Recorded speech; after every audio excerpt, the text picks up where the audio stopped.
विश्व शांति ध्रुवम ध्रुवा, इसका मन में ध्यास लेते हुए जिन्होंने MIT विश्वविद्यालय की स्थापना की, उसी शिक्षण रूपी बीज का आज विशाल वृक्ष हम सभी देख रहे हैं। ये सब जिनकी संकल्पना से उभरा है, उनकी मेहनत, उनके तप का फल है। वो MIT शिक्षण समूह के संस्थापक, अध्यक्ष, ज्ञान योगी, कर्मयोगी, विश्वधर्मी प्रोफेसर डॉक्टर विश्वनाथ दा कराड सर। उनकी ही ध्येय भूमि ध्यास भूमि में आप सभी का स्वागत है।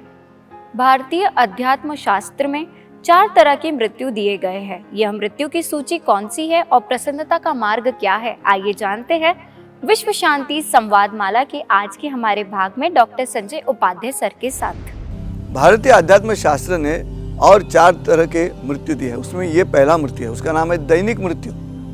दैनिक मृत्यु मतलब हर रात जब हम सोते हैं, वो जो नींद है, उस नींद को, उस निद्रा को मृत्यु कहा गया है। दैनिक मृत्यु क्यों? नींद में आप जो करते हो वो आपको याद नहीं रहता और आपको पता भी नहीं होता। वैसे ही मृत्यु के बाद क्या होता है ये आपको पता नहीं लगता। अब मेरी शादी होने के बाद कई साल तक मेरी पत्नी मुझसे झगड़ा करती रही कि आप रात को खराटे मारते हो, खराटे मारते हो। मैं झगड़ा करता था, बिल्कुल खराटे नहीं मारता। क्यों? मुझे मालूम ही नहीं ना मैं खराटे मारता हूँ। लेकिन ये जब मोबाइल आ गए आधुनिक युग के, जिसमें शूटिंग भी कर सकती है, वो उसने शूटिंग ही किया, ऑडियो विजुअल लिया और दूसरे दिन सुबह दिखा, ये देखो ये आपका नाक है, ये आपका खुला मुंह और आप खराटे मार रहे हो। लेकिन ये बात तो सच थी कि मैं नींद में खराटे मारता हूँ, ये मुझे पता नहीं लगता। ये जो स्थिति है देह की, ये मृत्यु की स्थिति है। और ये जो मृत्यु की स्थिति है, उससे मैं जाग उठा हूँ, मतलब पुनर्जन्म हुआ। और इसलिए मैं सुबह प्रसन्न रहता हूँ, क्योंकि दैनिक मृत्यु से मैं बच गया। और दैनिक मृत्यु होने के बाद वापस मैं जाग उठा हूँ इस दुनिया का आनंद लेने के लिए। समझ रहे हो बात? दूसरा मृत्यु कहा गया है, वो है अवस्थांतर। क्या मतलब है उसका? अवस्थांतर का एक एक अवस्था मर चुकी। जैसे मैं छोटा था तो बाल्यावस्था थी मेरी, वो मर गई। पर मैं जवान हो गया, युवावस्था में आ गया, वहाँ से भी युवावस्था मर गई। फिर मैं प्रौढ़ हो गया, फिर मैं वृद्ध हो गया। एक एक अवस्था मरते गई, इसलिए उसको कहा है अवस्थांतर मृत्यु। तीसरा मृत्यु दिया है वो अज्ञान का मृत्यु कहा है कि जब मैं स्कूल में जाता हूँ, टेबल बाय हार्ट करता हूँ, 5 6 30, 5 और 6 का गुणाकार करने के बाद मुझे मिलता है जो जवाब, वो एक बार मैंने ज्ञात कर लिया तो मैं वापस उसको भूल नहीं सकता। अज्ञान की जो मृत्यु है वो तीसरी मृत्यु है। और चौथा मृत्यु है जो देह का मृत्यु है। सवाल यह है कि मैं जब प्रसन्न रहता हूँ, उसका पहला कारण यह है कि मैं जिंदा हूँ। 50% मैं प्रसन्न रहता हूँ क्योंकि मैं जिंदा हूँ। मैं आप सबसे यही विनती करता हूँ, इस तरीके से देखिए अपने ज़िंदगी की तरफ, क्योंकि प्रसन्न का जो कालावधि है, प्रसन्न का जो काल है, वो एक दिन का रहेगा। और एक दिन ही हमें प्रसन्न रहना है, क्योंकि रात को नींद जब आ जाएगी तब आप दैनिक मृत्यु में प्रवेश करोगे और दूसरे दिन वापस पुनर्जन्म होगा आपका दूसरा दिन जीने के लिए। और इतना आसान तरीका है अपनी ज़िंदगी की तरफ देखने का। इसलिए 50% वहाँ प्रसन्न रहता हूँ। अगले 25% जो है मेरे प्रसन्न रहने का जो कारण है, और वो कारण है आज रात, मतलब दूसरे दिन वापस नींद आने तक, मतलब दैनिक मृत्यु में प्रवेश करने तक मुझे खाने के लिए, पीने के लिए, पहनने के लिए सब मिल रहा है। चलो आज रात सोने तक मुझे ये सब चीज़ें मिल रही है। 25% अंदर आ गया, मैं 75% प्रसन्न हुआ। 20% मेरा ही कर्म वापस आता है। जैसी करनी वैसी भरनी, आज क्या कल पाएगा। ये जो बात है, ये बात ध्यान में रखिएगा कि 20% मेरा ही कर्म वापस आता है। मैं ही पिछले दिन कुछ गलत खाता हूँ और फिर सुबह उठने के बाद खांसता हूँ और कहता हूँ हे भगवान। भगवान की क्या गलती है? ये आपकी खुद की गलती है, आपने जो कल रात की है। चलो वो 20% हो गए, मतलब वहाँ किसी को हम दोष नहीं दे सकते, अपने नसीब को दोष नहीं दे सकते। कितने हुए टोटल? पहले 50, फिर 25 और फिर 20, 95%, 95%। दर्शकों याद रखो, 95% आपको नैसर्गिक अधिकार नहीं है मुंह टेढ़ा करने का। मेरा मूड नहीं है, मुंह लटका कर बैठने का आपको अधिकार ही नहीं है। कितना? 95% आपको हंसना ही होगा, प्रसन्न रहना ही होगा। 5% हम छोड़ देते हैं नसीब के ऊपर। कितना? 5%। भगवद गीता में भगवान श्री कृष्ण जी ने 20% दी है। 18वें अध्याय में जब वो कहते हैं कि दैव चैवात्र पंचमम, मतलब 20% की बात आ गई, मैं तो 5% कहता हूँ। और क्यों? 95% प्रसन्नता हर एक मनुष्य के पास होनी चाहिए। आपको आश्चर्य लगेगा, और ये सरप्राइज की बात है ही, जब यूनो ने अभी 2-3 साल पहले पूरे विश्व में जितने देश हैं उनमें से प्रसन्न देश कौन से है उसका एक लिस्ट बनाया रिसर्च करके। और दुर्भाग्य की बात यह है कि भारत, हिंदुस्तान 135वें स्थान पर है। और ऐसे देश पहले हैं जिनके देश में आर्थिक संकट है, जिनके देश में धार्मिक संकट है, जिनके देश में कई संकट हैं, लेकिन वहाँ के लोग भारत से ज़्यादा प्रसन्न दिखाई दिए जब ये रिसर्च किया गया। क्यों ऐसा हुआ? आप सोचिए, सिर्फ प्रवचन सुनने से प्रसन्नता आनी है? आनी है। क्यों आएगी? प्रवचन है, ये प्रवचन आपको प्रसन्नता की ओर ले जाएगा। इसलिए मैं आज आपके साथ संत तुकाराम जी का जो अभंग है, उस अभंग को मध्यवर्ती रखते हुए आपसे वार्तालाप कर रहा हूँ। क्या है वो? मन करो प्रसन्न, तभी सभी सिद्धि आपके पास आएगी, तब तक नहीं आएगी। और ये प्रसन्न रहने की क्या क्या तरकीबें हैं वो आपके सामने मैं बोल रहा हूँ। जैसे ये पहली तरकीब है कि मैं जिंदा हूँ इसलिए प्रसन्न हूँ। मुझे कई बार लोग पूछते हैं कि संजय जी आप आध्यात्मिक हो? तो मैंने कहा हाँ मैं आध्यात्मिक हूँ। बोले क्यों आप आध्यात्मिक हो? मैंने कहा मैं बिना वजह प्रसन्न रहता हूँ, और ये बिना वजह प्रसन्न रहना अंदर से आता है। अंदर से जब आएगा, बाय सोर्स टू फोर्स जाएगा, तभी बात बनेगी। और आप भी इस पर विचार कीजिएगा। गंभीर होने से कुछ नहीं बात बनेगी।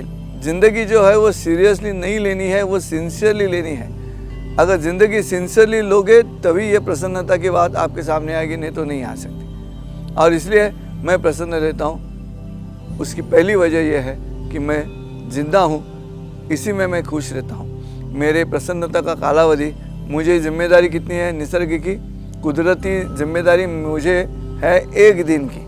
आज रात को दैनिक मृत्यु में प्रवेश करने तक मुझे प्रसन्न रहना है। क्यों नहीं? हो सकता है, मुमकिन है। क्यों? सब मिल रहा है, सब मिल रहा है और सब मिलने वाला है। इतना आसान है ये। दूसरी तरकीब है, मैं आपसे कहता हूँ, चलिए आप जब सुबह उठते हो तो पहले कसरत करो। प्रसन्नता अपने मन में होने के लिए कसरत की आवश्यकता है। अगर कसरत करोगे तो ही शरीर तंदुरुस्त रहेगा। मन चंगा होने के लिए तन भी चंगा रहना चाहिए, और इसलिए कसरत की बात बनती है। इसलिए प्रसन्नता का दूसरा जो तरीका है वो तरीका है कसरत करनी है। क्यों? प्रसन्न रहना है। फिर तीसरी बात, प्रसन्न रहने की जो तरकीब है वो तरकीब है जिंदगी भर विद्यार्थी रहो, जिंदगी भर शिष्य रहो, सीखते रहो जिंदगी भर, तभी बात बनेगी। सीखना सबसे आसान है, सिखाना मुश्किल हो जाएगा, लेकिन सीखना बहुत आसान है। इसलिए जिंदगी भर सीखना है। बस जो भी जिंदगी सामने आ रही है उससे कुछ ना कुछ सीखना है। उसके बारे में घर जाके सोचना है कि आज दिन भर मैंने क्या अनुभव किया और उससे मैंने क्या शिक्षा पाई। ऐसे करो, मैं वैसे करता हूँ और बिल्कुल मज़ा आता है। मैं प्रवचन करते रहता हूँ, और एक गांव में मैंने प्रवचन करने के पश्चात मुझे अगले गांव में प्रवचन के लिए जाना था, लेकिन थोड़ी देरी हो गई और जो बस थी वो बस तो निकल पड़ी। अब मुझे चल के जाना पड़ा, तो मैंने चलना शुरू कर दिया।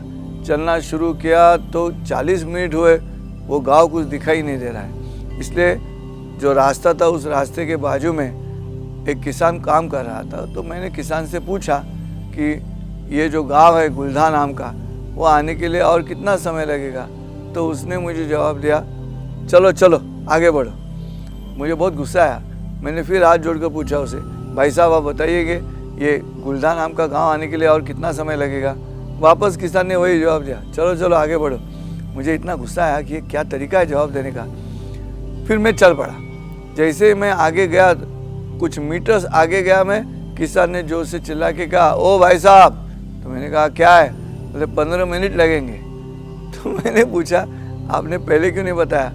तब किसान ने कहा मैंने आपका स्पीड देखा, आप जिस स्पीड से चल रहे हो उससे 15 मिनट लगने वाले हैं, मैं तो 10 मिनट में पहुंच जाता हूँ। वो किसान भी मेरे लिए गुरु है, क्योंकि उस किसान का जवाब मुझे प्रसन्न करके गया कि बिल्कुल सही बात है। मैं एक जगह पे खड़े रहकर अगर पूछूं कितना समय लगेगा तो वो जवाब नहीं दे सकता, उसके लिए मुझे कर्म करना होगा। मुझे ऐसे लगा कि भगवद गीता का 3रा अध्याय जो है कर्मयोग, वही वो किसान मुझे बोल रहा है। देखिए, इस तरह से जो घटनाएं अपने निजी ज़िंदगी में दिन ब दिन होती है, उससे भी हमें कुछ ना कुछ सीखना है, और मैं वैसे सीखता रहता हूँ, इसलिए मैं प्रसन्न हूँ। जब डॉक्टर के पास जाता हूँ ब्लड प्रेशर चेक करने के लिए, तभी मैं सीखता हूँ। जब डॉक्टर कहता है कि आपका ब्लड प्रेशर 120/80 है, तो भी मैं तो खुश होता ही हूँ, लेकिन फिर भी उससे भी एक बात मैं सीखता हूँ, और मैं ये बात सीखता हूँ उस ब्लड प्रेशर से कि ब्लड प्रेशर मुझे बार बार ये कह रहा है कि संजय जी, आपको बिल्कुल 100 मार्क्स कभी मिलने वाले नहीं है। कभी आपको 20 ज़्यादा मिलेंगे, कभी आपको 20 कम मिलेंगे। 120/80, 120/80। अगर आप अपना ध्येय रखोगे कि मुझे बराबर 100 चाहिए, तो मिलने वाले नहीं है। देखिए दर्शकों, जब आपका ECG निकाला जाता है, अपने हृदय का जो आलेख निकाला जाता है अस्पताल में, वो कैसे रहता है? ECG ग्राफ जो है उसका ऊपर नीचे ऊपर नीचे ऊपर नीचे ऐसे रहता है। जो आदमी कहता है कि नहीं मुझे बिल्कुल 100 चाहिए, बस परफेक्ट, ऐसे जो आदमी कहता है उसका ECG सीधा आता है, और लोग फिर उसको सीधे ले चलते हैं। सवाल यह है, वो 120/80 ब्लड प्रेशर भी मुझे ये सिखाता है कि ज़िंदगी में बराबर 100 आपको नहीं मिलने वाली। कभी 20 ज़्यादा मिलेंगे, कभी 20 कम मिलेंगे। ये अलग अलग तरकीबें हैं प्रसन्न रहने की। ये तरकीब है। अगली तरकीब क्या है प्रसन्न रहने की? अगली तरकीब है 3 शब्दों का एक वाक्य अपने मुंह में रख के चलते रहो। अपने मुंह में वो वाक्य बार बार आना चाहिए, और वो वाक्य है आपका बराबर है। क्या वाक्य है? आपका बराबर है। देखिए, कई जब झगड़े होते हैं या विसंवाद होते हैं तो नहीं, लेकिन संजय जी मेरा कहने का मतलब ये रहा, ऐसे कोई झगड़ा करना शुरू करता है मुझसे, मैं उसे कहता हूँ आपकी बात सही है, आपका बराबर है। क्या होता है, पहले ही क्षण जब मैं कहता हूँ आपकी बात सही है या आपका बराबर है, उसका प्रॉब्लम हो जाता है। वो पूरा विचार करके लड़ने के लिए, झगड़ने के लिए तैयार होकर आता है। अब उससे कुछ बचता ही नहीं है, क्योंकि अगर मैं पहले ही मिनट कहता हूँ कि आपका सही है, तो जो चीज़ें वो ले आया है मन में कि अब अगर संजय जी ये कहेंगे तो फिर मैं वो कहूँगा, उस सभी चीज़ों का कुछ उपयोग नहीं है उसको, और फिर उसका प्रॉब्लम हो जाता है। क्यों? आपका बराबर है। देखिए, ये एक ऐसा वाक्य है, सिद्धांत है, जो आप इस्तेमाल करोगे तो ज़िंदगी प्रसन्न ही प्रसन्न रहेगी। क्योंकि अगर आपको बाकी दुनिया आपके साथ ले जानी है, आपके बराबर वो लोग आने चाहिए ऐसा लगता है, तो अपना दिल बड़ा करो ये कहने के लिए कि आपका बराबर है, तभी बात बनेगी। आपकी बात सही है, ऐसे कहने का दिल तैयार करो, फिर बात बनती है। देखिए, ये प्रसन्नता क्यों है? तुकाराम जी ने जो कहा है कि प्रसन्न रहने से सकल सिद्धि प्राप्त होती है, और ये प्रसन्नता अनुकूल हो या प्रतिकूल हो, दोनों स्थितियों में प्रसन्न रहना चाहिए। ये सरस आदमी का लक्षण है। जो ऐसे पढ़ो तो भी सरस है, वैसे पढ़ो तो भी सरस है। अगर आप सरस रहोगे तो बात बनेगी, आप सिर्फ साक्षर रहोगे तो बात नहीं बनती। आपको सरस भी होना चाहिए, और जब सरस होते हो तभी रस होने की वजह से आपकी जो विचारधारा है वो बहती रहती है, और जो पानी बहता रहता है वो शुद्ध रहता है, वो शुचित रहता है। प्रवचन ही प्रसन्नता का कारण है, प्रवचन ही प्रसन्नता का मार्ग है। इस भाग में हमने जाना कि अगर आपको सबको एकाग्र करके चलना है तो कोई भी समस्या हो या कोई भी मनमुटाव हो, उसमें यह देना चाहिए कि आप सही हैं, आपकी बात सही है। तो जैसा डॉक्टर संजय उपाध्याय सर ने हमें बताया कि यह सिद्धांत अगर आप अपने जीवन शैली में अमल करेंगे तो आप हमेशा प्रसन्न रहेंगे। तो आज इस बात को और इस भाग को मैं यही विराम देती हूँ। फिर मिलेंगे विश्व शांति के अगले भाग में एक नए सिद्धांत के साथ। तब तक के लिए नमस्कार।